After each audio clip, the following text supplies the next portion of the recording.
M. No viene al caso explicar cómo fue que M resultó viva. Solo cabe decir que habían muchos de sus viejos familiares vivos, pero ningún familiar tan cercano como Jorge Robledo, quien donó un crespón de pelo negro donde después de varios intentos, M volvió a la vida con algunos añitos de edad, como cuando se lo tomó la muestra en el siglo XV, gozando de su juventud. Ella quería recordar, hacerse memoria y adaptarse a la nueva vida de los grandes avances de la ciencia del siglo XXI. Así que empezó por el cementerio San Pedro, mientras anunciaba que no había mejor manera de recordar que hablar con los muertos, con los que ya no están. De esa manera, empezó a recorrer el cementerio San Pedro con paso lento y admirando la arquitectura al estilo italiano del Renacimiento, encontrando que fue allí donde ella nació. Su partero fue el médico Pedronel Ospina en 1840, que celebró junto con otras 50 personas con la construcción de la antigua Villa de la Candelaria. Con una sonrisa en su rostro, M admiraba los mausoleos construidos en mármol y bronce que adornaban la muerte de importantes personajes políticos, expresidentes en su mayoría, como Mariano Ospina, Carlos Restrepo o grandes artistas que cantaron a M, como Jorge Isaac y María Cano. Lo que más sorprendió a M fue que todos ellos, los muertos, unos homenajeados y otros comunes, estaban alrededor de la capilla, solo en su honor. Cuando decidimos irnos, ella insistió en quedarnos un rato más, y con solemne respeto se tiró al suelo, se acostó en medio del lugar, susurrando que la dejáramos sola un momento, que debía conversar con ellos, curarle los viejos vacíos que les había dejado. El tiempo fue lo que ella les repuso. Cuando salió, quiso caminar en silencio, solo musitaba palabras para sí misma, reflexionando. ¿Y qué tantas cosas habían cambiado desde aquel entonces? Estaba atónita, intentando recordar su pasado, del que ahora, en el barrio Prado, ya solo quedaban las ruinas y las paredes de algunas casas con humedales. El lugar le recordaba su infancia correteando por las calles de una Europa paisa, llena de risas y juegos con sus compañeras de aquel entonces. En esa época, ella era de las jovencitas más ricas del lugar. Después de uno de los intrépidos viajes por Europa, su padre había decidido que su pequeña tuviera una casa de ensueño, estilo colonial y con colores naranjas, de paredes altas que terminaran adornadas en picos extraños, así tal cual los reinos del antiguo continente.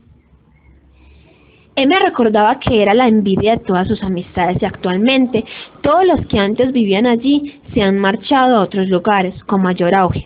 Se sentía desolada e intranquila. Aquellas edificaciones deberían ser promulgadas como mínimo, un patrimonio cultural. Pero no son ni eso. Siguió recorriendo las calles y en cada casa veía la imagen de sus más allegados seres, de sus amigas paradas en las ventanas, que también eran al estilo europeo, diciendo hola con la mano y expresando que ya bajarían a jugar, a bailar, a hablar, a reír o a llorar.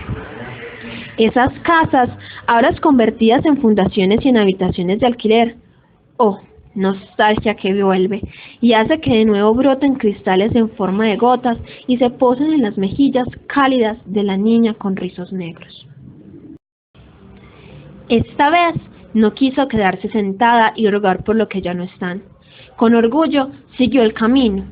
M tenía miedo, veía casas destruidas y gente extraña, y por sus oídos pasaban susurros que el aire traía dentro de las casas, contándole así cosas terroríficas que en cierto instante de la época actual habían ocurrido. En una casa muy particular logró asomar su ojo al interior y vio el pasado del tiempo. Su cara pálida fue lo único que nos demostraba su susto, ya que el interior todo estaba destrozado, pieza por pieza. La niña, un poco exaltada y desesperada, reconstruyó las historias que allí acontecieron: drogas, licor, sexo y dinero, lo que tenía más renombre en el siglo XXI.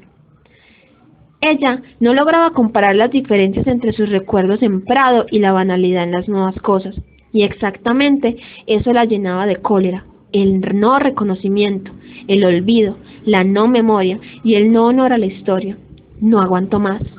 Para ella era insoportable ver que todo lo que en su época fue bello y ahora era desdeñado. Sin decir nada, sin querer musitar palabra, decidió caminar con oído y con odio en su mirada. Sus pasos sonaban fuerte al pasar por el puente rojo militar construido en metal. Se paró en la mitad y ¿dónde están las casas?, nos preguntó con voz seca, respondiendo con un poco de pena: ahora se han convertido en una avenida. Bajó un tanto más furiosa y llegó al rincón de la República Francesa, el centro comercial Villanueva, donde se plasmaba la lujuria de los sacerdotes. Todo brillaba en oro, debido a los aposentos de los mensajeros del reino de Dios. No les prestó mucha atención. Su mente en shock solo deseaba llegar al lugar donde los sacerdotes y sus pecados habían sido redimidos. Caminó a la basílica, encontró una calle reconocida como LGTBI, lugar donde predominan las personas con estos gustos, de modo que M, con una pequeña sonrisa, afirmó que se sentía feliz porque por fin ellos habían sido reconocidos dentro de una sociedad común. La Basílica de la Inmaculada Concepción de María, construida con 1.200.000 ladrillos, de los cuales 1.840 habían sido donados por su padre, en honor al año del nacimiento de su adorada niña. Las cosas no habían cambiado tanto como en su antiguo barrio. Cuando M entró a la basílica, volvió en el tiempo, encontrando nuevos sentimientos de alegría.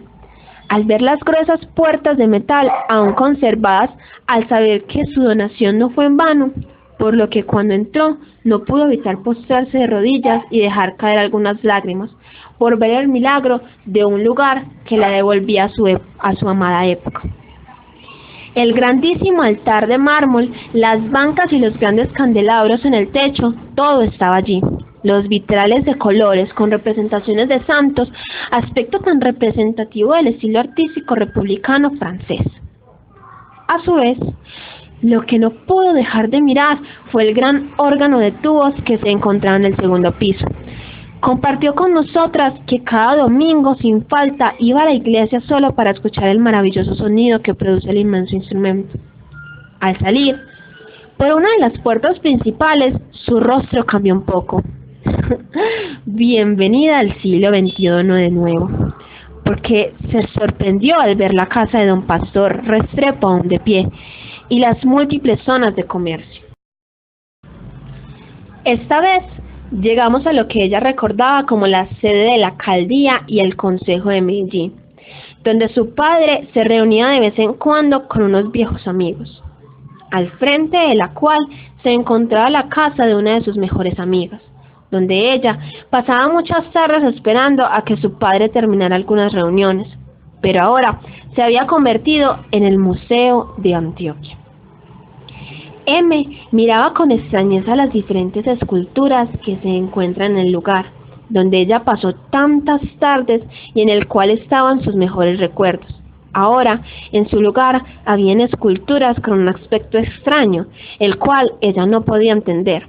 Así que le explicamos lo que pasó aquí. Y como esta zona ahora era conocida como un monumento nacional, gracias a las obras de gran volumen, donadas por un famoso pintor y escultor llamado Fernando Botero. M tenía una expresión de tristeza al saber que todo lo que ella conocía en su mayoría había cambiado, pero también se sentía orgullosa de que su ciudad evolucionara y fuera conocida por sus lugares emblemáticos como el Museo de Antioquia. Continuamos nuestro viaje esperando ver más de su antigua Antioquia, pero unos pasos más abajo llegamos a un tumulto de gente. ¡Qué horror!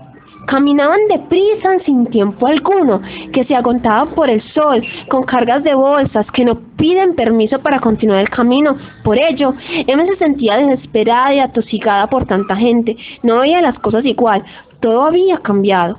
Aquellas plazas donde la gente se reunía para hablar sobre asuntos gubernamentales en el Palacio de Justicia se convirtió en zona de burdeles, en la zona del pecado, del comercio.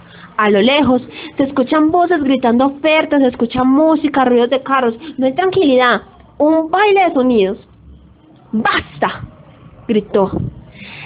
Se sintió cansada y quería sentir el olor amargo de su fruta favorita, mandarina.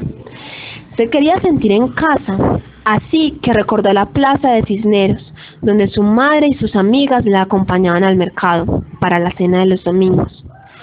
Corrió y corrió, pero cuando llegó al lugar que tanto esperaba, como siempre, lo único que halló fue una cantidad de lámparas sin luz al frente del más reconocido edificio Carré, el edificio más alto de 1920, lugar en el que ella hacía las compras mientras su hermano dialogaba con el famoso francés Charles-Émile Carré.